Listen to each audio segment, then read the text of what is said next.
পরিরানীর ছিল 3 মেয়ে। পরিরানী তার 2 মেয়ের থেকে ছোট মেয়েকে একটু বেশি ভালোবাসতো। এ নিয়ে পরিরানীর বড় 2 মেয়ের খুব হিংসে লাগতো। উঠে পড় মা, তোর যে খাবারের সময় হয়ে গেছে। আমার যে কিছুই খেতে ভালো লাগছে না মা, আমি আর একটু ঘুমাই। বেশি ঘুমালে যে শরীর খারাপ আরো বেশি হবে, তুই এমনিতেই খুব অসুস্থ। আমার এই ডানাটা খুব বেশি ভারী মা, এত ভারী ডানা যে আমার খুব কষ্ট দেয়। বোনদের ডানা তো স্বাভাবিক, তবে আমার ডানাটা এমন ভারী আর চকচকে কেন?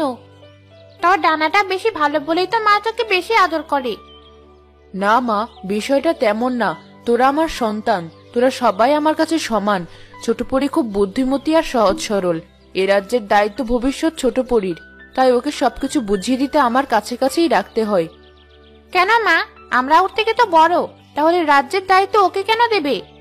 ছোট পরির রূপালী ডানায় এক অদ্ভুত শক্তি আছে, যেটাও 18 বছর বয়সে অনুভব করবে। একদিন সে আমাদের থেকেও বড় রানী হবে। আমাদের পরিদের ভেতর এমন রূপালী ডানার অধিকারী খুব কম পরিরাই হয়। নিয়ম অনুযায়ী যে পরিরা এমন রূপালী ডানার অধিকারী হয় তাকেই সর্বোচ্চ স্থানে রাখা হয়। তুমি পরিরাজ্যের দায়িত্ব বোনদের দিও মা, আমি বোনদের সব কাজে সহযোগিতা করব। এটা হয় না, তোর এই রূপালী ডানার জন্যই আমাদের পরিরাজ্য আজ বিপদ মুক্ত। তুই যে পরিরাজ্যের গর্ব। এসব মায়ের বাহানা, আমি সব বুঝি। মা ওকে বেশি ভালোবাসে, তাই ওকে রাজ্য দেওয়ার বাহানা খুঁজছে। ও যদি আমাদের বন্যা হতো তাহলে এতদিনে ওকে শেষ করে দিতাম। শেষ না করেও তো ওকে রাজ্য থেকে বিতাড়িত করা যায়। কিভাবে? শোন। খুব ভালো বুদ্ধি বোন। এসে পড়েছিস? বস বস, তাড়াতাড়ি তোরা খাবারটা শেষ কর। রূপালী বোন, তুইও এসেছিস? শরীর এখন কেমন লাগছে? ভালো লাগছে বোন, আজ একটু সুস্থতা বোধ করছি। তাহলে চল আমরা আজ ঘুরতে যাই, তোরও খুব ভালো লাগবে। তোরা আবার কোথায় ঘুরতে যাবি? কেন মা, আমরা পৃথিবীতে ঘুরতে যাব। এছাড়া রূপালী বোন তো পৃথিবীর গাছগাছালি, বন জঙ্গল, নদী খুব ভালোবাসে। হ্যাঁ মা, আমার পুরো পৃথিবীটাই খুব ভালো লাগে। আমি বোনদের সাথে গিয়ে একটু ঘুরে আসি মা। ঠিক আছে আমার ছোট্ট পরি, তাড়াতাড়ি খাবার শেষ করে তবে বেরিয়ে পড়ো।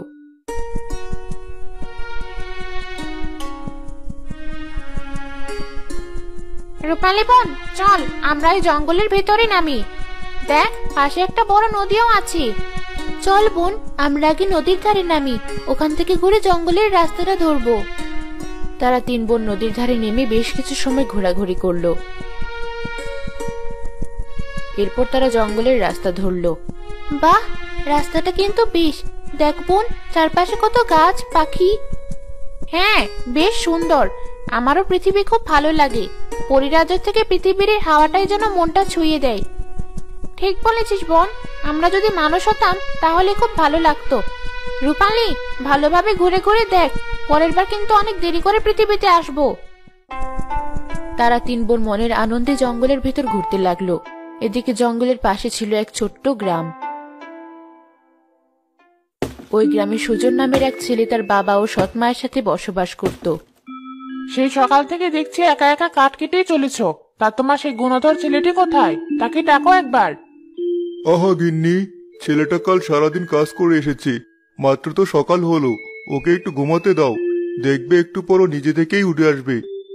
সবে আমার কপাল, না হলে কি আর তোমার সাথে বিয়ে হয় আমার? তোমার আবার সকাল সকাল কি হলো মা? রোজ সকালে তুমি এমন চিৎকার করো কেন?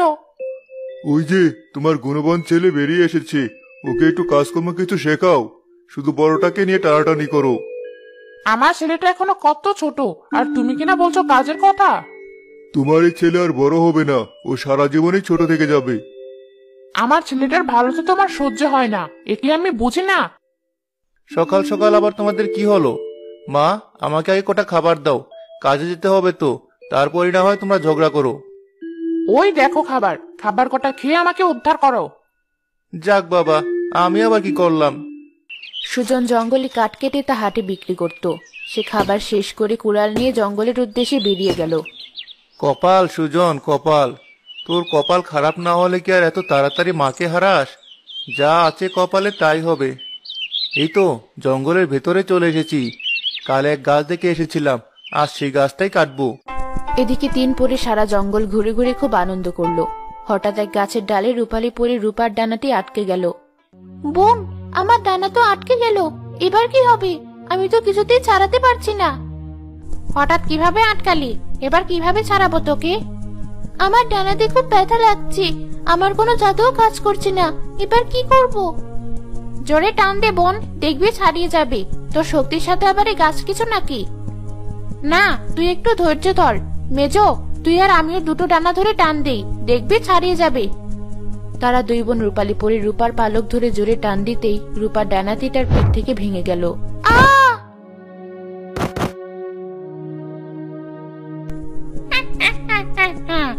আমাদের পথের কাটা শেষ, ও আর কখনো উঠতে পারবে না। পরিরাজ্য এবার আমাদের।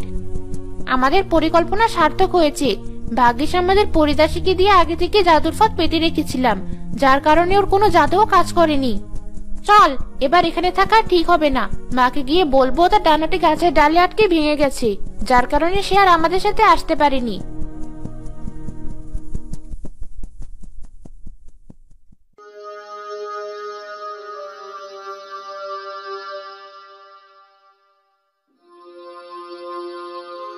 এ কি?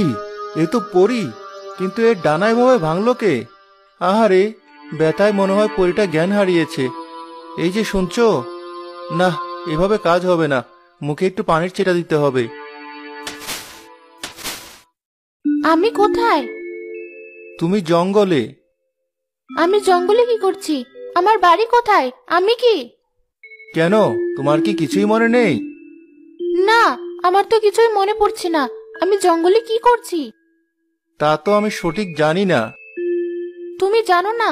তাহলে এখন আমি কোথায় যাব? এত বড় জঙ্গল, আমাকে তো জীবজন্তু খেয়ে নেবে। তুমি চাইলে আমার সাথে যেতে পারো, অবশ্য আমারই থাকার জায়গা নেই, তবুও তোমাকে ভালোভাবেই রাখবো। তুমি খুব ভালো, কিন্তু আমার নামটাও তো মনে করতে পারছি না। রূপালী তোমার নাম। কিন্তু তুমি জানো কি করে? আমি নিজে থেকে তোমাকে নামটি দিয়েছি। চলো এবার বাড়ির পথে যাওয়া যাক। রূপার ডানাটি ওখানেই থাক, কাল এসে সরিয়ে রাখবো। হয়তো রূপালীর মনে নেই তার আগের কথা, তবে ওকে আমার খুব ভালো লেগেছে। এখন থেকে ও আমার কাছেই থাকবে। রূপালীকে বিয়ে করে সুজন বাড়ি নিয়ে গেল।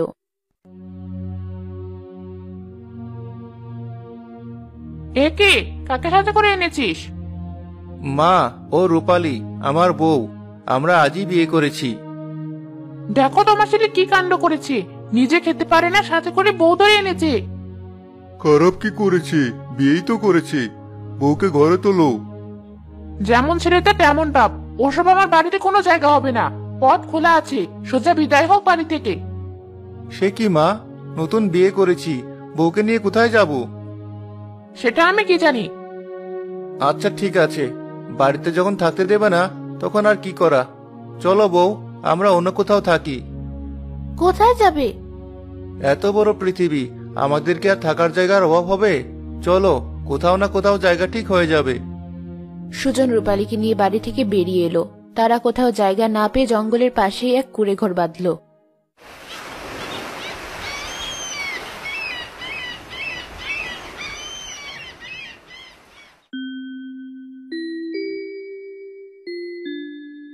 এ কি, তুমি বাসন মাজছো কেন? ওঠো ওঠো, আমাকে করতে দাও। দুজনে মিলেমিশে সংসারে কাজ করলে এই সংসারের প্রতি মায়া বেশি হয়। আজ থেকে আমিও তোমার কাছে সাহায্য করব। তুমি জঙ্গলে কাঠ কাটতে গেলে আমিও তোমার সাথে যাব। এমনি তো আমার বাড়িতে একা একা ভালো লাগে না। দুজনে মিলেমিশে সুখে সংসার করতে লাগলো। কয়েক মাস পার হওয়ার পর এলো সে কাঙ্ক্ষিত পূর্ণিমার রাত।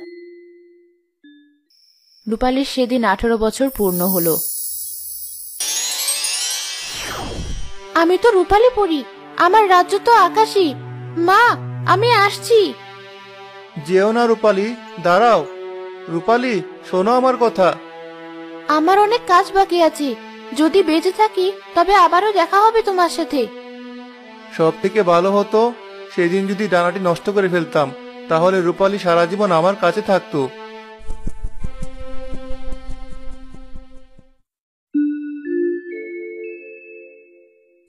আজ আমার মেয়েটার 18 বছর পূর্ণ হলো। ও কি আর কখনোই আমার কাছে ফিরে আসবে না? মা! রূপালী, তুই ফিরে এসেছিস? ডানাটা যখন রূপালী সবার থেকে ভিন্ন, তখন ফিরতে তো আমাকে হবেই মা। এতদিন কোথায় ছিলি তুই? সব কথা বোনদের সামনেই বলি মা, তাদেরও এখানে ডাকা হোক। বড় ও মেজ পরীকে ডেকে পরিরানীর ঘরে আনা হলো। তারা রূপালী পরীকে দেখে খুব অবাক হলো। রূপালী, বোন তুই? হ্যাঁ আমি। খুব অবাক হলি নাকি? না না, অবাক হওয়ার কি আছে? অবাক হবো কেন? তুই কোথায় ছিলি এতদিন? কেন বোন, আমার কি মরে যাওয়ার কথা? তোর কি হয়েছে বলতো? এমন ভাবে কথা বলছিস কেন? এতদিন পরে ফিরে সবার সাথে এমন অদ্ভুত ব্যবহার করছিস কেন? মা, তুমি জানো না এরা দুই বোন আমার সাথে কি করেছে।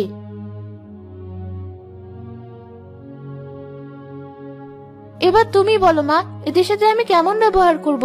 আমি তো তোমাদের কাছে ক্ষমতা চাইনি। ওরা আমার নিজের বোন হয়ে কি করে পারলো এটা? তোদের এত বড় সাহস, তোরা আমার মেয়েটার সাথে এমন করেছিস? বেঈমান, হিংসুটে! লালপরি, এখন এদের বন্দি করো কারাগারে। মা শোনো একটা কথা, মা শোনো। তোদের মুখও আর আমি দেখতে চাই না, নিয়ে যাও ওদের।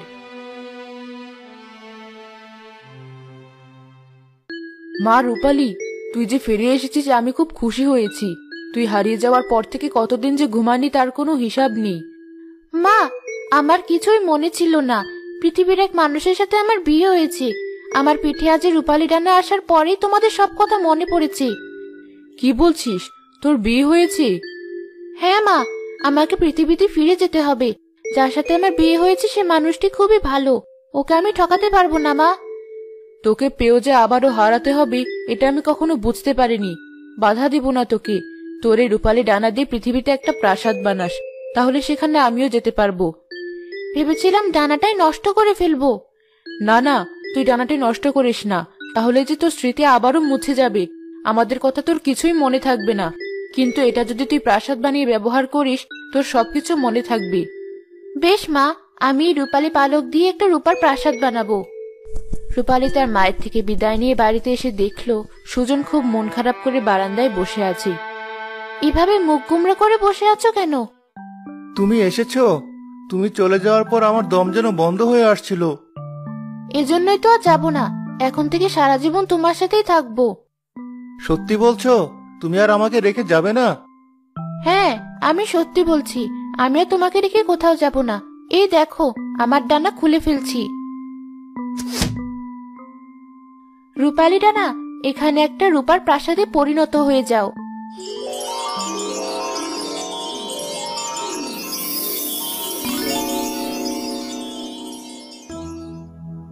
এটা আমাদের প্রাসাদ?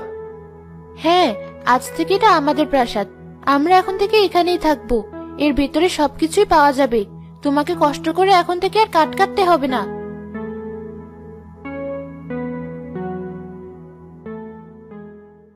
Pow!